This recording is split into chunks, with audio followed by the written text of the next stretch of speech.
This is the Planet Earth here. How you guys doing? Oh man, it's been a rough 4 weeks. Had a weird virus. Had to get admitted to the hospital. Um, just some weird shit going on. They wanted to do COVID-19 testing on me, which was all negative, negative, negative, negative, negative. I told them it didn't feel like that virus. Um, I don't even I don't even want to think that virus is real, to be honest with you.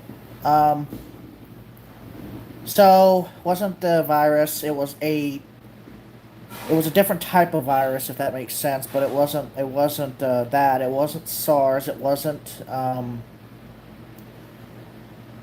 anything. I've been having the roughest month. I think I've had it in maybe more than 10, 15 years. Weird symptoms, just unexplained weirdness.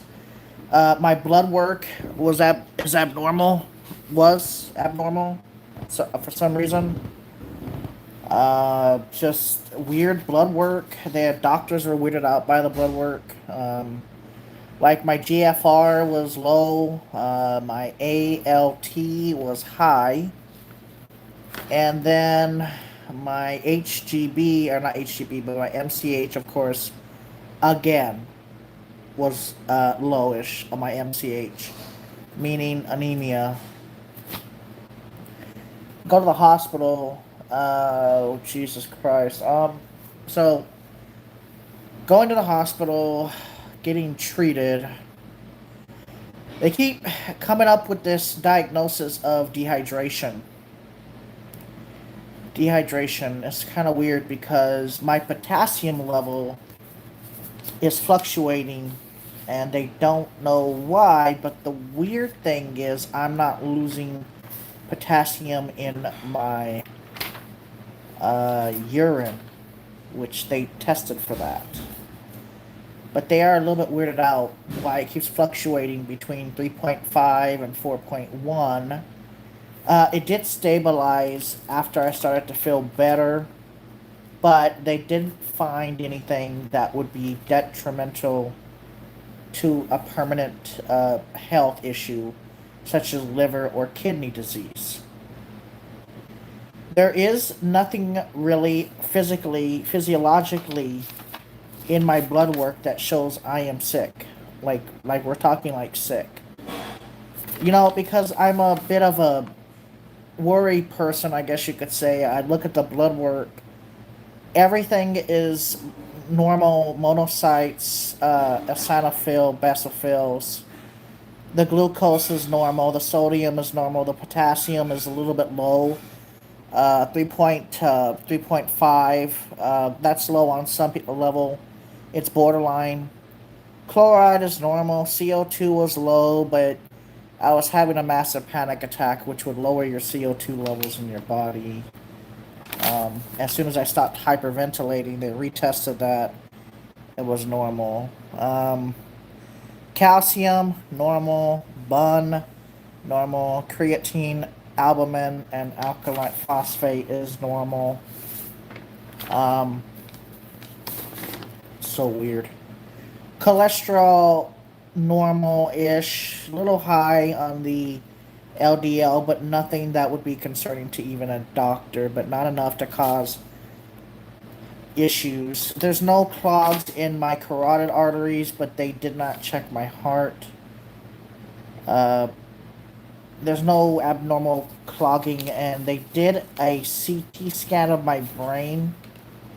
Um, I show a little bit of abnormality in my cerebellar cortex. Not stroke, thank God, but destruction of my cerebellar cortex, or damage or inflammation, I meant to say. The reasoning for this is because I'm on live stream, hon. The reasoning for this is because of gluten. Yeah, you heard me right. You guys heard me.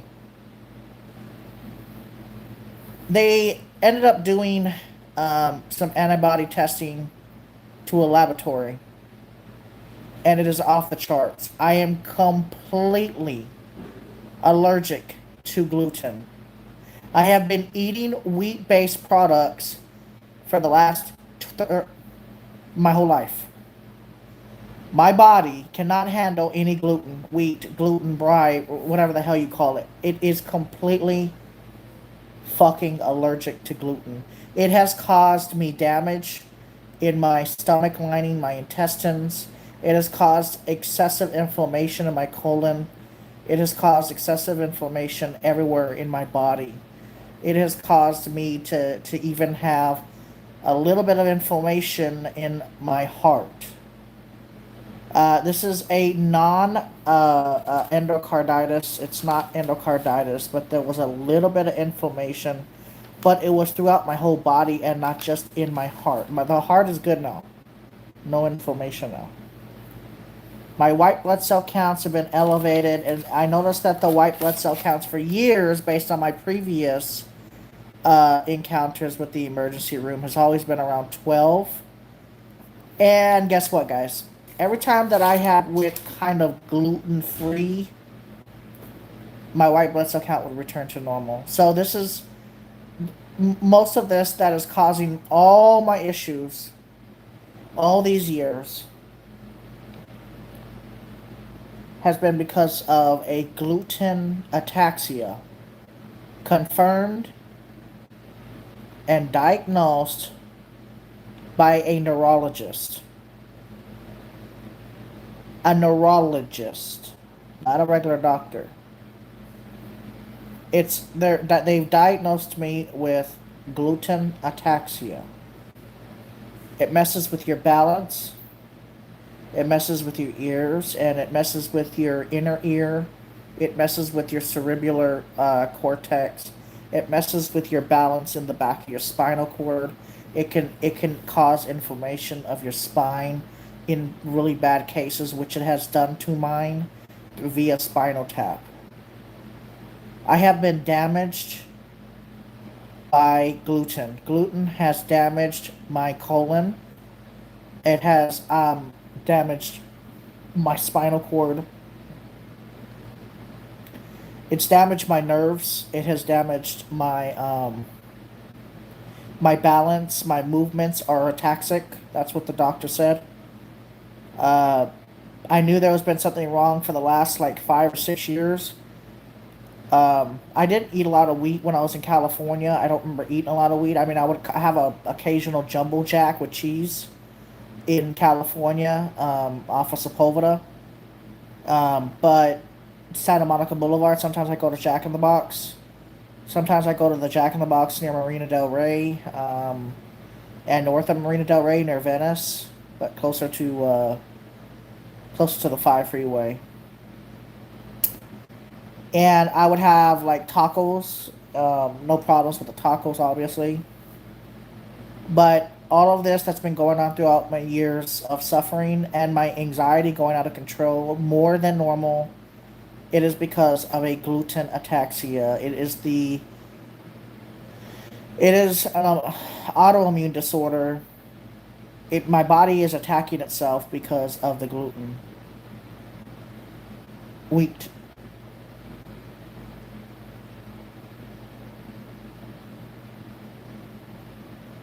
This whole fucking time.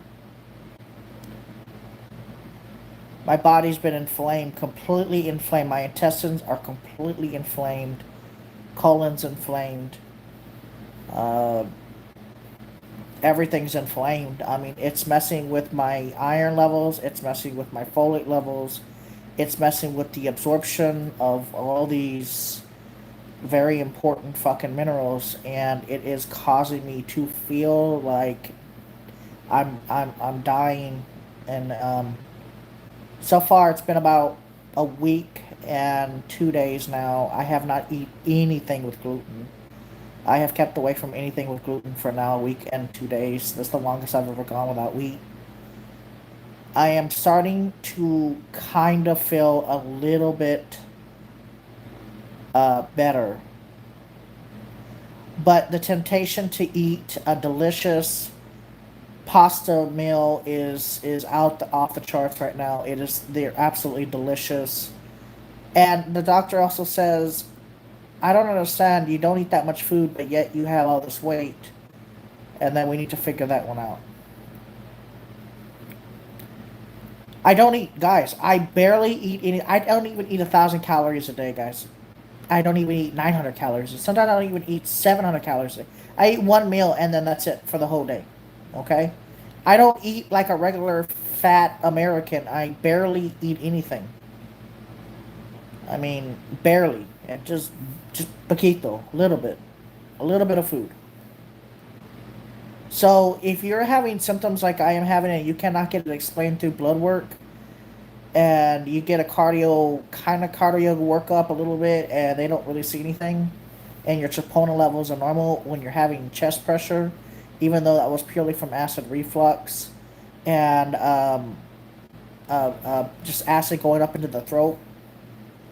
You need to you need to find out if this is an immuno response, adrenal response, or thyroid response, because the thyroid is normal, completely normal. The thyroid is completely normal. The kidneys, a little bit weaker than they should be, but that's because of all the fucking damage the gluten has done to me. And it's not because of soda, which I thought it was, because I've abstained from drinking almost any soda over the last week, and my kidney functions are getting better.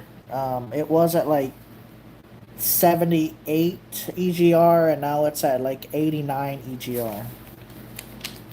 I went off gluten and sugar carbs while tapering Ativan, and it was helped so much with withdrawal symptoms. I also prebiotic yogurts.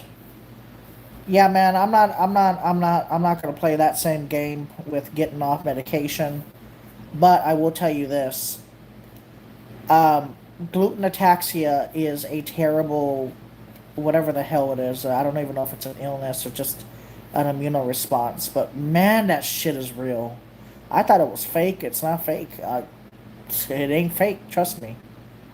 It really does damage your body, especially it damages the part of your brain that has to do with balance. And I don't know why it attacks your balance, but that's why they call it gluten ataxia. You guys need to take this a little bit more seriously. I didn't even know I was allergic to wheat in a way. But, I mean, the symptoms were there, the warning shots were there, I guess you could say. A few years ago, I didn't really eat that much wheat. I ate my diet was consisted of rice, turkey, chicken when I was in California. That was the main diet. Occasional hamburger, but mainly the time I wouldn't even eat the bun. I would just eat the patty because I didn't like the breading. Now, an In-N-Out burger, I would ask for it to be like protein style with just the lettuce because I just thought it was a little bit healthier. So I never got real sick in California. Ativan made me so angry. I was only on it for 3 months. I can't take it, but man, the withdrawal. Oh, psh, psh. Oh, dude, I went about 3 days without that medication, and let me tell you what, it feels like you are going to physiologically die. Just stop taking any benzodiazepine or any hardcore narcotic. Even though this is the thing that I don't like about doctors is benzodiazepines are classed for narcotics in Mexico. They're pretty high up in their narcotic list, but Mexico doesn't really care. Canada doesn't really care. European countries don't really care if you take Ativan or Xanax or Valium or Klonopin. I don't think they use Klonopin. In Australia, I think they do, but that's a different name. In Australia, they don't care if you take Ativan. In America, yeah, exactly. In Canada, they don't care. They gave me an injection of it when I was having a panic attack in Canada. I had to pay out of pocket, but it wasn't that expensive at the time that I visited. At least when I went, it was only at $300, and I had the money to give, so I gave it because I didn't want to have any issues going to the border. My visit was $300. It could have been a lot more, I'm sure, but they discounted it to just $300 US. In Mexico, I paid $35 to go and visit an ER room there when I was having a massive panic attack, and I thought I was gonna die. Um, but in America, they treat people that take benzodiazepines as if they're some sort of fucking, I don't know, fucking drug seeking, massive methamphetamine, fucking cocaine, freaking taking, I don't know, whatever the fuck everybody takes, and fentanyl and all that bullshit. Like, no. No, they can do blood work all day long and find that I have nothing in my system. But the doctors here in the United States of America, they're so biased and evil and uncaring for people because they think everybody that comes in an ER room or comes into a clinic is automatically some sort of drug seeking, bad fucking abuser of drugs when it's not the truth. And I really hate that biases that the United States has compared to other countries. I mean, literally in Mexico, they gave me lorazepam like it was nothing. Well, they call it Lozam in Mexico, but it they gave me lorazepam no problems in Mexico. They gave me lorazepam no problems in Canada. They gave me, I've just never had any issue. Or California was also pretty lenient with that medication too. California was very lenient. Ohio was very. It depended on which doctor I got, but eventually I was able to get a regular dosing of my medication because of my severe anxiety disorder. They tried me on antidepressants and it didn't work. They tried me on multiple antipsychotics. It didn't work over the years.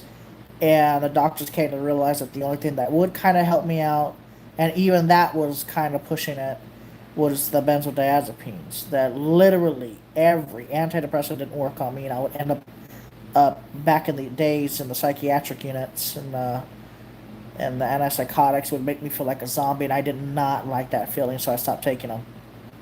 Um, and then, I tried Valium, I tried Xanax, I tried Klonopin, I tried Vistral, um, Buspar.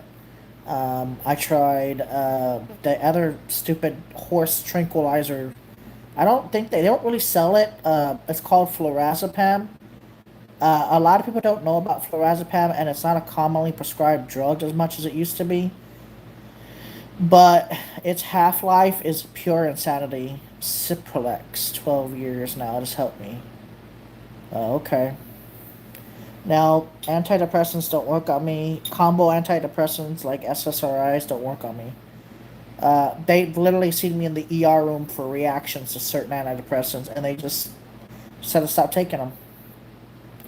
And I've told every single doctor that has ever prescribed me these medications what I've done in the past. And they say, well, it's true that, some people come in here and they just don't do well on either medications but tranquilizers, and unfortunately, that's their only path. And doctors and some psychiatrists are starting to finally realize that this isn't just a mental issue or a drug addiction issue, but it is a hereditary issue, meaning it is a medical problem, even though the anxiety itself may be psychological and a little bit of physiological in nature, regardless if your thyroid or your adrenaline's normal. The anxiety is hereditary, meaning there is no stopping it. So some doctors have come to that conclusion, and that makes prescribing benzodiazepines a much easier option for people who have had and been treated for anxiety in the past. So that's good. Um, but suffering every single day from not just taking medications, but going through all these physical ailments of panic attacks and anxiety attacks and weird tachycardic attacks, I guess. You know, scary thoughts of pure death. People that are not me, people that are, they don't suffer from panic disorder, anxiety disorder, generalized anxiety. They don't understand the concept of what it feels like to feel like you're dying physiologically. And just knowing that your heart rate, I mean, What people don't seem to understand that don't suffer from anxiety is people's heart rate can get above 200 beats per minute. Sometimes the blood pressure could be over 150, 60, 70, 80 on the top, over 100 on the bottom, especially if you're older and chubbier, and it's not healthy. And a lot of people don't seem to understand that when you have a high blood pressure like that, you experience chest pressure because the pressure itself is putting a lot of strain on the heart muscle and all the veins in the body, which can cause you to come flush, and it can cause you to break out in a sweat just because of the simple fact that blood pressure is high, not because you're having some sort of cardiac issue. I just wish people were more understanding. But unfortunately, the biases of people that suffer from anxiety is doctors do not. Some doctors do, but some doctors are so like, I'm not going to give you that medication. I can give you something else, but I'm not giving you that medication. And as soon as a doctor has told me that in the past, I bounced. Never saw them again. Because their biases of worrying about their license on somebody that's been prescribed the medication for over almost 20 years with history, and they wouldn't lose their job if they prescribed it, is concerning. The biases that doctors are allowed to have in that sense of, is it for the best for the patient's care, is a bit unnerving. I'm not saying that doctors should be able to just be forced to prescribe medications they don't feel like they want to prescribe to a patient, but the biases towards that patient in whether they can trust them in taking that medication to make them feel better is concerning, especially in smaller towns. That is usually a problem. Doctors that are like the only doctors for miles usually have biases towards these medications. Doctors in big cities don't usually have a problem prescribing it for some reason. I think it's just because of the stress of the city. Some people work at Amazon. Some people work in a hospital. Some people work at a doctor's office. Some people work, in trade, in financing. They need the medication. Some people are taking frequent flying trips and they get anxiety getting on airplanes. So even though they're a businessman or woman, they're popping Xanax, or they're popping lorazepam, or they're popping Klonopins, or Valiums to get them on their airplanes. Some people just can't do airplanes; they just cannot. But yet their job requires them to. Another thing that kind of makes me sad is the Department of Transportation's benzodiazepine usage. They don't let you drive 18 wheelers if you take benzos, but some people that have been taking benzos forever have absolutely no effect on their driving abilities to operate a motor vehicle. Another biases that I just cannot handle is, of course, as long as nobody is mixing them with alcohol, some people that have been taking benzos for years have absolutely no effect on their driving capabilities of motor vehicles. But unfortunately, that bias still exists because of people in Washington, D.C. And I think most of that does come from Republicans in that sense, because Republicans are very anti pill, I guess you could say. They don't believe in it. Like a lot of like hardcore Republican right winged, they just don't believe in pills like that. Like they like tough it up, be a soldier. You know what I mean? There's a difference. You need the drug to function. People use it for recreation, normally use it to get high and escape life, not improve it. Well, the problem is I wasn't able to function until I took these medications. I was having panic attacks every single day. My if I could go back into the past and record all my discharge papers, I mean, at one point I was even almost locked up in jail because of just locked up in jail because I was calling so much in California. And the judge, I guess a Democratic judge, I guess, because immediately discharged me without charges or anything like that. They formally arrested me in LA, but because I was having so many panic attacks, I think within like 30 or 40 minutes of being locked up in LA County, or not it was like a pre-county. I don't know where the hell I was, to be honest. LA is such a big place. Immediately dismissed the case. The DA dismissed the case immediately on my abuse of the 911 system at one point. This was years ago though. I don't do that no more. I just don't. But I was having panic attacks every single day. So bad, in fact, that I just couldn't focus. I couldn't think. And I was calling them to help me, help me, help me. And eventually they did help me. They put me in a psychiatry unit in, I think it was Cerritos, California or something. I don't know if it was Cerritos. I think it was Cerritos. I don't know if it was Cerritos. I think it was. And they started me on a really high dose of, well, they wanted to start me on Paxil, like 20 milligrams. I don't know if it was 20 or if it was 10. I think it was a real low dose. And they wanted to start me on like 4 milligrams of Ativan total. Well, in there they gave me 4, but at the discharge it was 3 milligrams. Take one tablet 3 times a day for anxiety as needed. Um, in the psychiatric unit that I was at, I wasn't really. It's kind of hard to explain. I was still like in a state of confusion in a way, but not really. I mean, kind of. I was in a different state. California. I didn't really know where I was at because the state is so big, and suddenly I'm being ambulanced to the psychiatric unit in California, and it's in Los Angeles somewhere. I don't remember if it was Orange County or if it was LA County. All I know is it was a very interesting place. It was very rundownish, but not too bad, but it was rundown. Uh, it was an old hospital. It was an old psychiatric unit, and I had my own room. And I was seeing doctors who asked me, "Do you have any thoughts of what?" And it was such a bizarre place because everybody was completely different there than from people from like Texas.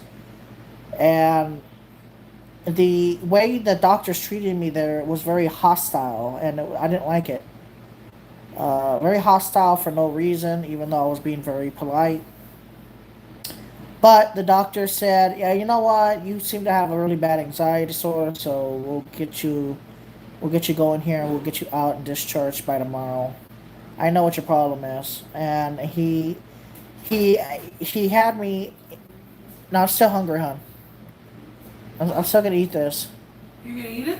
Yes. Um. So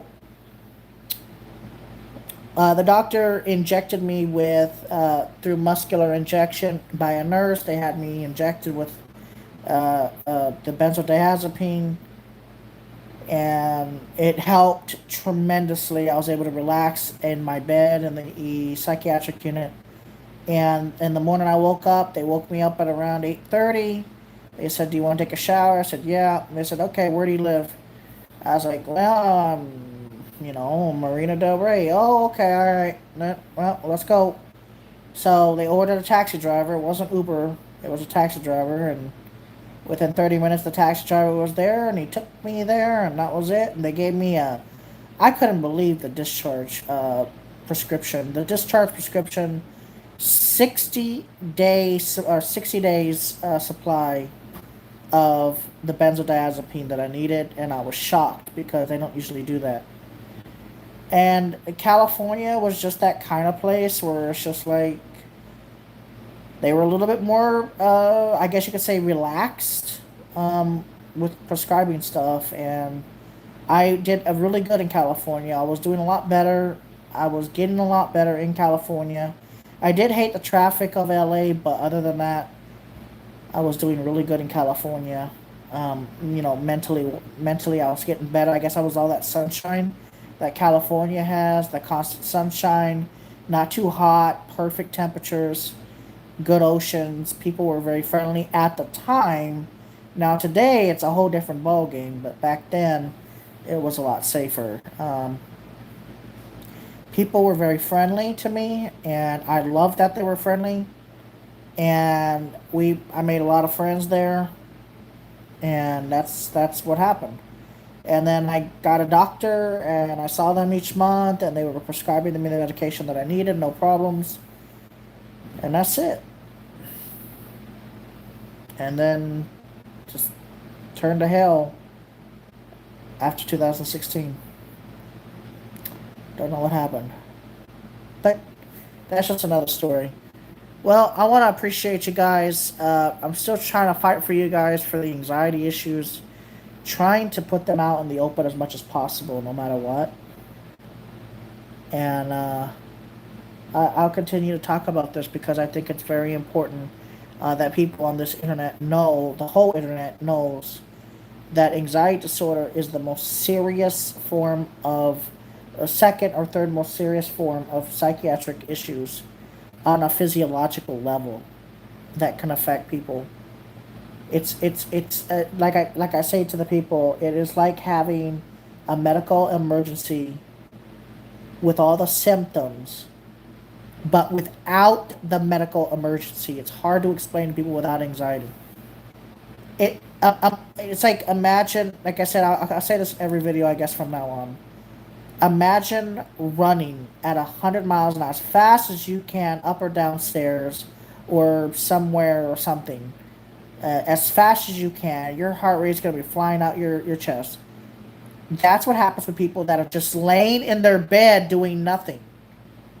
Imagine you're just sleeping. You're waking up at 3 o'clock in the morning with a high heart rate, about 170, 180, for no reason, and then a high blood pressure for no reason. And then imagine feeling flush and fainty, a little bit of faintish, a little bit of dizziness, and you think that, oh crap, what if I'm having a medical emergency? But that's people with panic attacks almost every freaking month or two, depending on how frequent they have them. That's how I can explain it. I can't explain it more in details. And like I said, some medical professionals are very empathetic, and some are careless. Thank you guys for watching.